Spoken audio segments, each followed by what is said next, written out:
안녕하세요. 오늘도 사연 살롱을 찾아주셔서 감사합니다. 살롱 채널 재밌게 듣고 있는 구독자입니다. 사연을 들으며 많이 배우고 얻어가고 때로는 위로를 받고도 있답니다. 오늘은 제 이야기를 좀 해보려고 해요. 저는 딸부잣집에서 태어난 막내딸입니다. 저희 집은 딸만 줄줄이 넷인데요. 그 탓에 저희 어머니는 시어머니에게 무척이나 구박을 많이 당하셨어요. 어린 제 기억 속에도 할머니의 꾸지람이 아직도 귓가에 선연한데요. 얘, 도대체 언제 남자애를 낳을 수 있는 거니? 에휴, 이 치질이 복도 없는 년? 네가 남자애기를 낳아야 우리 집안이 대를 이을 거 아니냐? 노력하고 있어요, 어머니. 아우, 진짜. 네가 아들 못 낳는 년인 줄 알았으면 진즉에 혼인 같은 건 안 시켰을 게다. 이게 대체 무슨 천지가 개벽할 일인지 원. 젊은 분들은 이해하실 수 없으실지도 모르겠지만 저희 어머니 때만 해도 남아선호 사상이 남아있던 때였고 저희 할머니 또한 무조건 남자애가 있어야 집에 복도 들어온다고 믿는 남아선호 사상을 가지고 계신 분이셨어요. 그래서 저는 기억이 잘 나지 않는 어렸을 때도 나이든 할머니를 모시고 살면서 왜 이렇게 우리 엄마만 구박을 당하고 저리 고생하실까 하고 엄마를 걱정하곤 했어요. 나중에야 남자애를 낳지 못한다는 이유 하나만으로 그런 험한 꼴을 보셨단 걸 알게 되고 난 후 제가 다 억울하기도 하고 속이 상하기도 했어요. 아무튼 그런 어머니를 보고 자라 그런지 저는 시집살이만큼은 죽어도 하고 싶지 않았어요. 그래서 남자를 사귈 때면 혹시나 연애가 결혼으로 이어질 것 같은 사이라면 더더욱 반드시 제 시댁되는 쪽 시부모님들을 살피곤 했습니다. 제 남편과 결혼하기 전에도 역시 일부러 몇 번이나 찾아뵈면서 시어머니가 어떤 분인지 제 나름대로 판단해보려 했어요. 남편은 시어머니를 뵙기 전에 우리 엄마 정말 시집살이 같은 거 안 시키실 분이야. 나만 믿으라니까. 정말이야. 하고 말하긴 했지만 어디 결혼 앞둔 여자에게 자기 엄마 나쁘게 말할 아들 있나요? 저는 남편의 말은 한 귀로 듣고 흘리곤 잔뜩 긴장을 했어요. 그런데 처음 시어머니와 만난 날부터 시어머니는 제게 꽤 괜찮은 분으로 각인이 되었어요. 일단 교사 생활을 오래 하셔서 그런지 특유의 인자한 표정과 온화한 말투가 있으셨는데 저를 그러한 표정으로 맞이해 주시며 어서 와요. 우리 철이 여자친구라 했죠? 먼 길 오느라 고생 많았어요. 하고 말씀해 주시는 시어머니의 모습에 왠지 모르게 마음이 놓였어요. 시어머니는 말씀을 하실 때도 조곤조곤 하시는 편이었고 시어머니 말을 듣다 보면 학창시절 때 수업시간 선생님 말 듣는 것처럼 조금 편안하고 노곤한 느낌마저 들었어요. 그렇게 마음을 한번 놓았던지라 그 이후론 시어머니를 조금 편하게 대할 수 있었고 결혼 전까지 가끔씩 시어머니와 밥을 먹기도 했는데 그때마다 저에게 잘 대해주시는 시어머니의 모습에 완전히 마음을 놓았죠. 상미씨 집은 딸이 여럿이라 했지? 얼마나 부러운지 몰라. 나도 딸이 더 갖고 싶었거든. 근데 어째 우리 아들 낳고 얘 동생 낳고 나니까 더 이상 안 들어서더라고. 근데 우리 상미 같은 애를 낳아 길렀으니 사돈께서는 무지 흐뭇하시겠네. 아니에요 어머님. 저희 어머니 시집살이도 많이 하고 고생도 워낙 많이 하셔서요. 괜히 제가 엄마 볼 때 미안해요. 아휴, 그런 일이 있었구나. 우리 때야 시집살이가 꽤 심하긴 했지. 나도 호되게 당했어. 시어머니와 저희 엄마 얘기를 하다 보면 공감대 형성이 자연스레 되면서 마음적으로 더 가까워진 것 같았어요. 결혼을 한 이후에도 시어머니는 제게 꾸준히 잘해주려 하셨고 저도 며느리로서 잘 모시려고 노력했던 것 같아요. 어머니, 이거 팥죽인데 오늘 동지잖아요. 집에서 끓여봤어요. 드세요. 아우 고마워라. 세상에 참 맛있게도 끓였구나. 잘 먹으마. 고맙다 아가야. 아, 내가 만들어 놓은 반찬이 몇 개 있는데 가져가렴. 너 좋아하는 호박전도 있단다. 시어머니는 저희 신혼집 근처에 사셨는데 가끔씩 들리셔서 반찬을 주시거나 하셨어요. 그래서 저도 감사한 마음에 가끔 맛있는 걸 하면 갖다 드리거나 했는데 주고받는 재미가 쏠쏠하고 시어머니도 내심 좋아하시는 것 같더라고요. 그래서 시어머니와 종종 딸과 엄마 사이처럼 음식을 주고받으며 지내곤 했죠. 하지만 그런 시어머니가 변하게 된 건, 아니, 본색을 드러낸 건 바로 제가 직장에서 잘리게 되고 난 이후부터예요. 잘 다니던 직장에서 대거 사람을 자르면서 저도 같이 잘려나가게 되었는데요.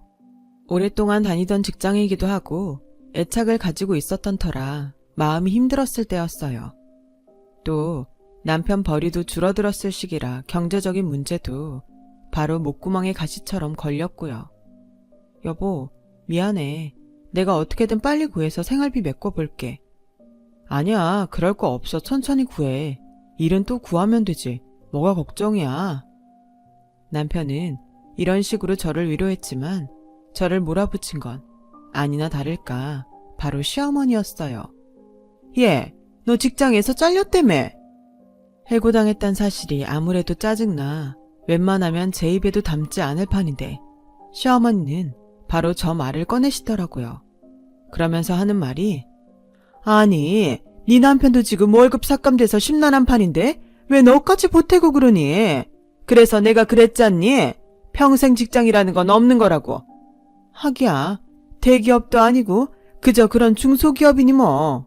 그리 아쉬울 건 없겠다만 어쨌든 돈은 벌어야 하니 얼른 직장 구해라. 너도 알겠지만 우리 아들 생활비 혼자 벌면 힘들어. 그러니 네가 나처럼 교사나 공무원 같은 직업을 가지고 있었다면 얼마나 좋았니? 이거였어요. 아니, 불난데 기름 붓나요? 순간 시어머니의 말에 머리를 얻어맞은 듯 얼떨떨해지며 내가 무슨 말을 들은 건가 싶었어요. 그간 어머니처럼 다정하고 온유하신 분은 없다 생각하고 믿고 따르고 있었는데 이런 모습을 마주하니 당황스럽기 그지없었죠. 그래도 뭐 일을 구해야 하는 건 맞으니 시어머니가 한 말은 최대한 잊으려 애쓰며 일단은 묵묵히 구인구직 사이트만 보고 있었어요. 그런데 공채기간도 아니고 하다 보니 제가 원하는 연봉을 맞춰주는 곳이 별로 없더라고요. 연봉이 맞으면 제 분야의 일이 아니고 하루하루가 정말이지 막막했답니다. 시어머니는 옆에서 저 취직했는지 독촉해대고 남편은 어쩔 줄 모르는 표정을 짓고 대출받은 건 갚아야 할 게 천지인데 속이 타들어가는 기분이었어요. 그러다 결국 남편이 조심스레 제게 그러더군요. 시어머니에게 도움을 요청하자고요. 당분간만 우리 엄마한테 생활비 조금 도움 받자. 어머니한테? 아니야. 우리 선에서 해결해보자. 아직 우리한테 시간이 있잖아. 내가 지금 몇 군데 보고 있고 면접도 잡혀 있으니까 너무 걱정하지 마. 진짜 시어머니에게라도 도움을 요청해볼까 하는 생각이 잠깐 들긴 했지만 이런 금전적인 문제로 괜히 시어머니와 얽히기 싫었어요. 또 왠지 그러면 안 좋을 것 같다는 느낌도 들었고요. 그러다 설상가상 남편이 아파 입원을 하게 되었어요. 심각한 건 아니었지만 갑작스레 원래 있던 지병이 악화되면서 병원 신세를 지는 바람에 경제활동을 할 수가 없었죠. 그래서 제가 어떻게든 얼른 취직을 해야겠다고 생각하던 찰나 일이 일어나 버렸어요. 남편이 저 몰래 시어머니에게 말해 생활비를 탄 거예요. 그땐 그게 제 발목을 그리 붙잡을 줄 몰랐죠. 여보, 나한테 말도 없이 시어머니한테 그런 말을 하면 어떡해. 내가 책임지고 일 구해본다고 했잖아.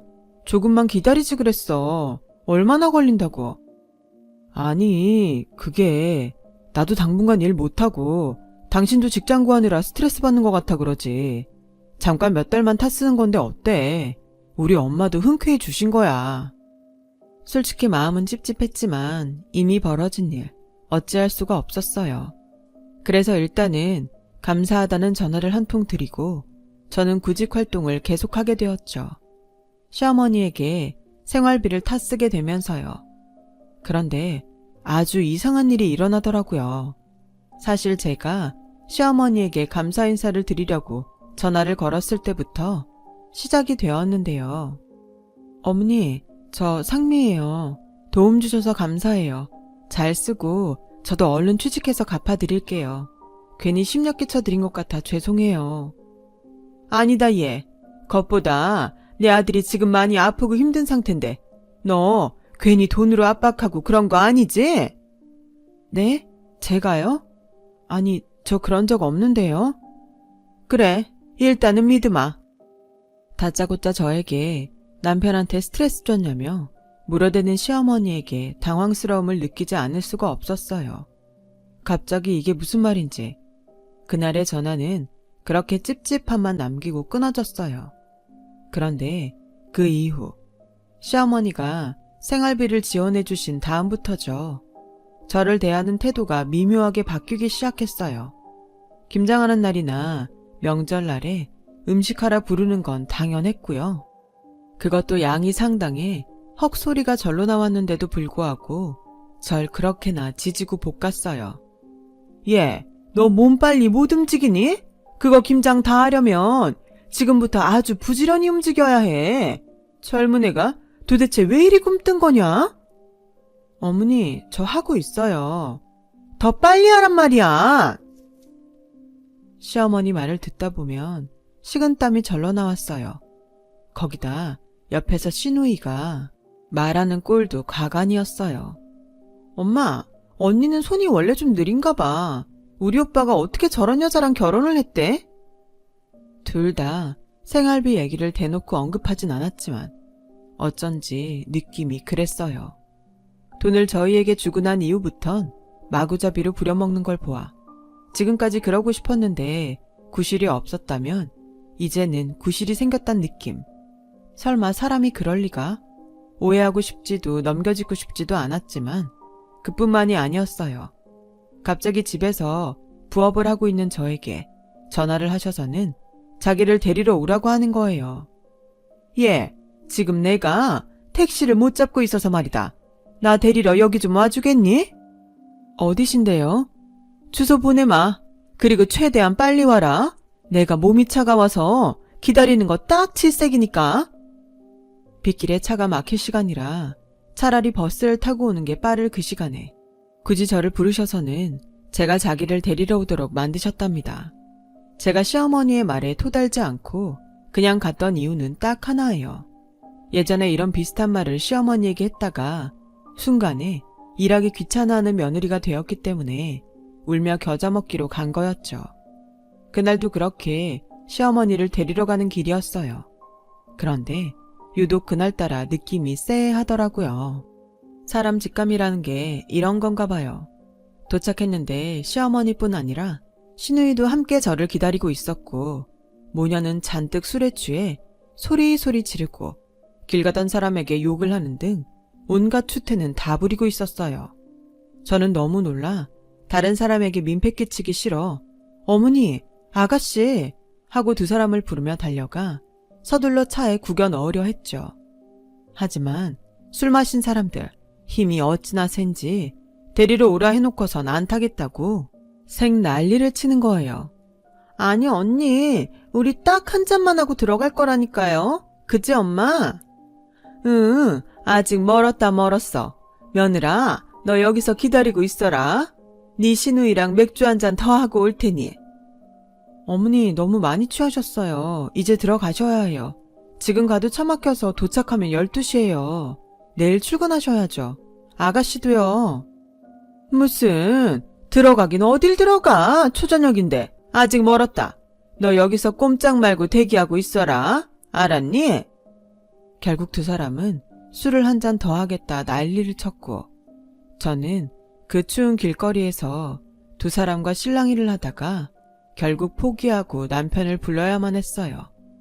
그런데 남편이 오는 동안에도 얼마나 진상짓을 하던지 술에 취해 제 옷에 토를 하고 난리도 아니었죠.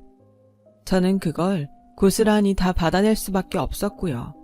시누이는 대뜸 토가 범벅이 된 옷에 얼굴을 묶고 울기까지 하는데 정말 제가 다 얼굴이 벌개질 정도로 창피해지더라고요. 하지만 다음날 술이 깬 후 뒤로 이어지는 시어머니의 말이 참 충격적이었어요. 솔직히 여기까지 저를 불러다 놓고 난리를 쳤으면 창피한 거라도 알든 저에게 미안하다고 말이라도 한마디 하는 게 정상 아닌가요? 예, 우리가 어제는 너무 취해서 그랬어. 앞으로 이런 일 없을 거다. 하고는 아무 일 없다는 듯 쓱 넘어가더라고요. 정말 열이 받아서. 처음으로 속에서부터 화가 올라와 무슨 말이라도 시어머니에게 던지고 싶은데 가진 힘을 다해 꾹 참았어요. 이때부터 모든 게 어그러지기 시작했던 것 같아요. 마치 약속이라도 한 듯 말이에요. 시어머니의 못 볼 꼴을 본 이후 저는 취직을 했는데도 불구하고 시어머니에게 불려가야 했어요. 솔직히 몇 번은 거절했지만 가까이 살다 보니 매번 거절하는 것도 눈치가 보여 요구에 응했는데 몇 번 하다 보니 가기가 싫어지더라고요. 시어머니께서 자기를 데리러 오라고 부를 땐 대부분 술을 먹고 난 후였어요. 대리기사를 부르면 될 걸 굳이 저를 부르셔선 예, 너 왜 이렇게 늦게 왔니? 내가 이 추운 데서 얼마나 떨었는지 몰라. 나 잘못되면 어쩔 뻔했니?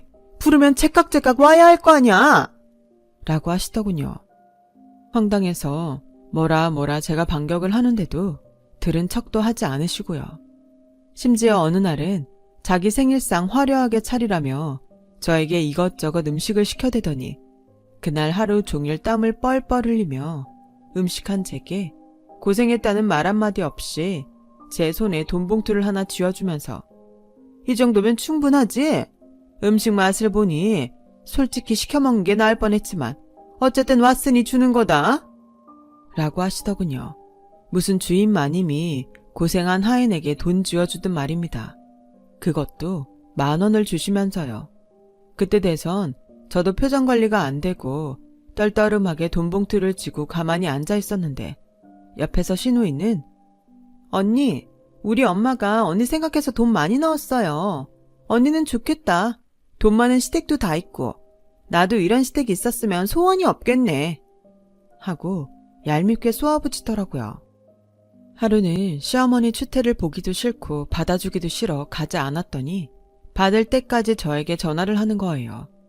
10통으로 끝날 줄 알았던 전화가 20통, 30통이 되니 그때부턴 사람이 무서워지기 시작하더라고요. 시어머니는 저에게 그날 결국 50통 정도의 부재중 전화를 남기셨고 다음날 저희 집을 찾아오셨습니다. 대뜸 간장게장이 담긴 반찬통을 제 위에 엎으시면서 고래고래 소리를 지르셨어요. 사람이 낼 수 있나 싶을 정도의 고음으로 아주 꽥꽥 말입니다. 너 어디서 시애미를 무시해? 내가 너 나 이렇게 모시라고 돈 빌려줬는 줄 아니? 우리 아들만 아니었으면 내가 너 밖에서 아주 쫄쫄 굶겼어. 내가 마지막으로 한마디만 하마. 너 한 번만 더 내 전화 무시했다간 가만두지 않을 줄 알아? 알겠어? 나중에 나 죽어서 재산 받고 싶으면 지금부터 똑바로 하라고. 죽는 척이라도 해야 줄까 말까 할 판인데 말이야. 어디 건방지게? 그제야 저는 감이 오더라고요. 이 시어머니가 저를 얼마나 만만히 보았는지, 그리고 왜 지금껏 저를 부려먹었는지를요. 생활비도 좋겠다. 시어머니는 제가 자기 재산에 군침을 흘리고 있는 줄 알았던 거예요. 그래서 그런 식으로 자기를 데리러 와라, 음식해라 하며 일을 시켜댄 거였죠. 한마디로 재산으로 협박을 하는 거였죠. 수법이 너무 비열하기도 하고 어린아이도 아니고 나이 먹고 시어머니한테 이런 꼴을 당한 게 너무 황당하기도 해 그만 할 말을 잃었어요. 그러면서 문득 그 대찬 시집살이를 당했던 저희 엄마 생각이 나는데 제 꼴이 너무 싫고 비참하더라고요. 그리고 시어머니가 가신 후엔 엉엉 울며 남편을 부르고 저희 친정 엄마에게까지 전화를 했죠. 엄마 목소리를 듣는데 어찌나 눈물이 나던지 간장 냄새가 쩌든 옷을 입고 그렇게 엄마 목소리를 들으며 그날은 눈이 퉁퉁 부을 때까지 울고 말았어요. 저는 그 이후 시어머니에게 다신 시댁과 인연을 이어갈 일은 없을 거라고 선언을 했고 덩달아 제 남편까지 시어머니와는 연락을 끊게 됐어요. 시어머니는 너 미쳤니? 당장 연락 안 해. 어따 대고 얘가 시애미한테 이런 짓을 해. 세상이 아무리 바뀌었다고 해도 그렇지. 하고는 저에게 수십 통의 문자와 전화폭탄을 날렸지만 전 시어머니의 번호도 제 엄마에게 전화하지 않으면 가만 안 두겠다는 신우이의 번호도 모두 차단했습니다. 그리고 저는 남편에게 이사를 요구했어요. 이사를? 당신 마음은 알겠지만 그렇게까지 해야 할까? 솔직히 말해줄까? 나 이렇게라도 안 하면 숨 막혀 죽을 것 같아. 시어머니가 근처에 산다는 생각만 해도 가슴이 답답해진다고. 당신 내가 그러고 살길 바래? 남편은 내키지 않아 했지만 제 말을 듣고 나선 알겠다며 고개를 끄덕이곤 어쩔 수 없이 이사를 감행했어요. 그렇게 시어머니와 연락을 끊고 살 날들은 제게 어떤 의미에선 안식이었고 평화였어요. 지금껏 한 사람으로 인해 몸과 마음 모두가 지쳐 있었는데 드디어 자유라는 쉼을 얻은 것 같았죠. 그 사이 저는 임신도 하게 되었고 예쁜 아이까지 출산하게 되었어요. 물론 출산을 한 이후에도 시어머니에게 일절 연락을 하거나 소식을 전하지도 않았죠. 남편이 대신 전화해서 전달했을 뿐 저는 제 아이를 시어머니에게 보여주고 싶지 않다 단단히 말해두었거든요. 어머니가 아기 너무 보고 싶어 하시는데 안 될까 여보? 안 돼. 나는 이번 일 계기로 다시 시어머니와 합치고 얼굴 맞대며 살고 싶지 않아. 그럴 자신도 없고. 그러니 이건 당신이 포기해줬으면 좋겠어.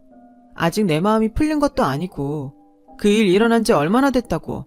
난 못해. 휴, 1년이면 충분하지 않아? 1년 동안 안 보고 살았으면 됐지.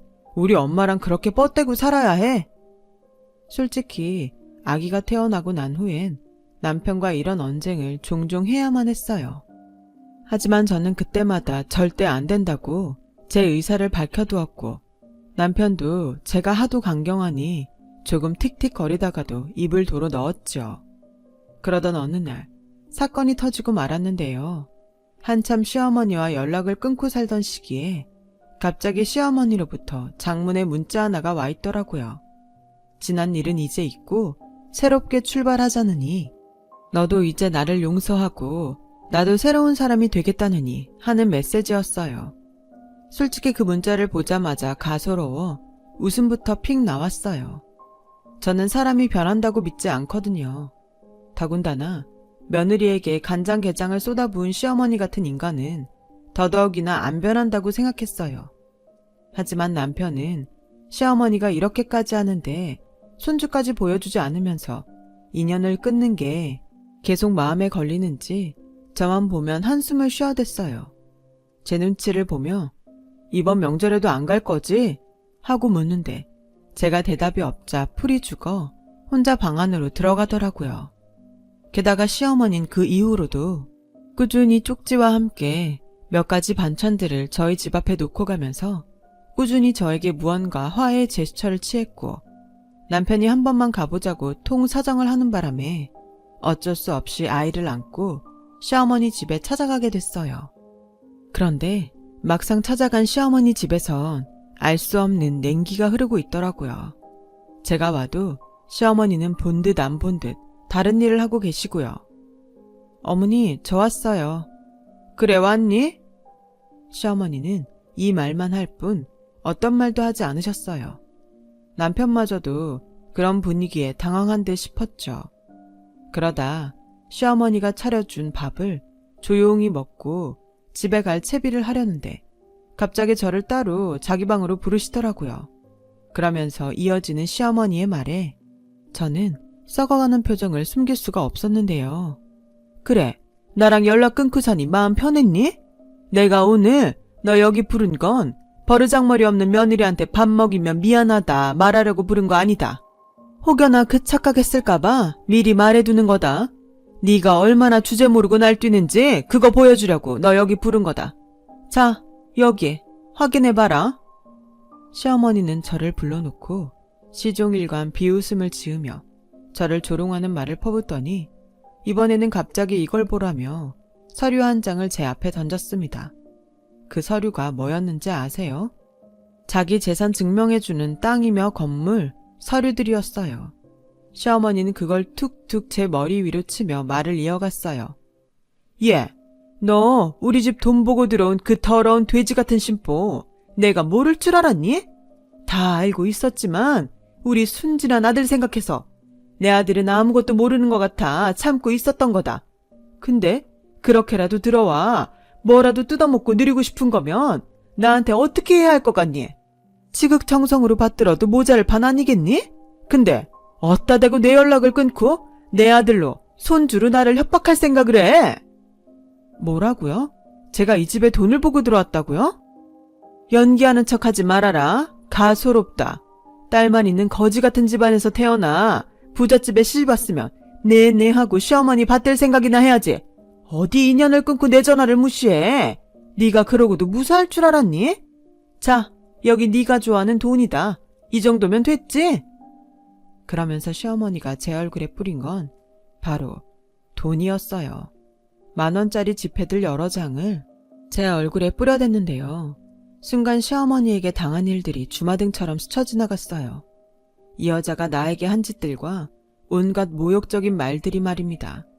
깊은 모멸감이 느껴지자마자 저도 모르게 그 돈을 박박 찢어 시어머니 앞에 버렸어요. 제가 돈을 찢자 시어머니 얼굴이 새파랗게 질리면서 너 이게 지금 무슨 버르장머리 없는 짓이야? 하고 비명을 지르듯 말을 토해냈지만 저는 그대로 차분히 말을 이어갔어요.